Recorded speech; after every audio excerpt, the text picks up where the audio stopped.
অনেকেই দেখবেন বুদ্ধির ভুলে আপনার পিছিয়ে পড়েন, সঠিক বুদ্ধি অ্যাপ্লাই করতে পারেন না।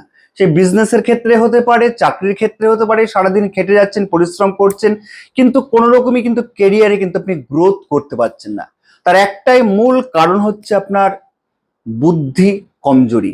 অর্থাৎ সঠিক জায়গায় সঠিক বুদ্ধি যদি অ্যাপ্লাই না করতে পারেন, তাহলে কিন্তু আপনি লাইফে কোনো মতেই কিন্তু আপনি এগোতে পারবেন না। তাহলে আপনার বুদ্ধি সঠিক আছে কি আপনার নেই সেটা জানবেন কি করে?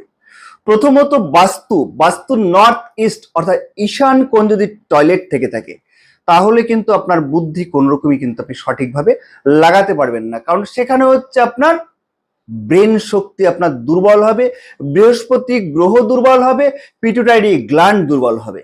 অর্থাৎ শরীরের যে মাস্টার গ্ল্যান্ড রয়েছে সেই মাস্টার গ্ল্যান্ড কিন্তু আপনার কার্যকারী হারাবে। অতএব নলেজ কোন রকম আপনি অ্যানালিসিস করতে পারবেন না।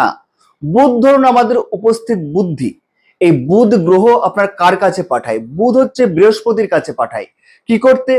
Knowledge analysis. সেটা নিয়ে এসে সে কিন্তু আপনি অ্যাপ্লাই করে। তাহলে বুধ বৃহস্পতির আপনার সংযোগ ঠিক থাকতে হবে।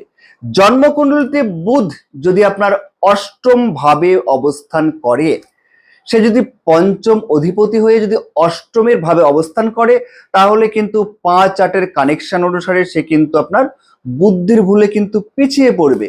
আবার যদি পঞ্চমপতি অষ্টমপতি দ্বাদশপতি কানেক্টিভিটি করে আপনার বুধ গ্রহ, তাহলে কিন্তু সে বুদ্ধির বলে বারবার কিন্তু প্রতারিত হবে। সে কিন্তু কোনো রকমই কিন্তু আপনার লাইফে এগোতে পারবে না। তবে জন্মকুণ্ডলী এবং বাস্তু এই দুটোকে যদি সঠিকভাবে আপনারা একে অপরের যদি আপনার পরিপূরক হিসেবে না দেখতে পারেন এবং সেখানে যদি ব্যালেন্স না করেন, তাহলে কিন্তু কোনো রকমের লাইফে গ্রোথ করা সম্ভব নয়।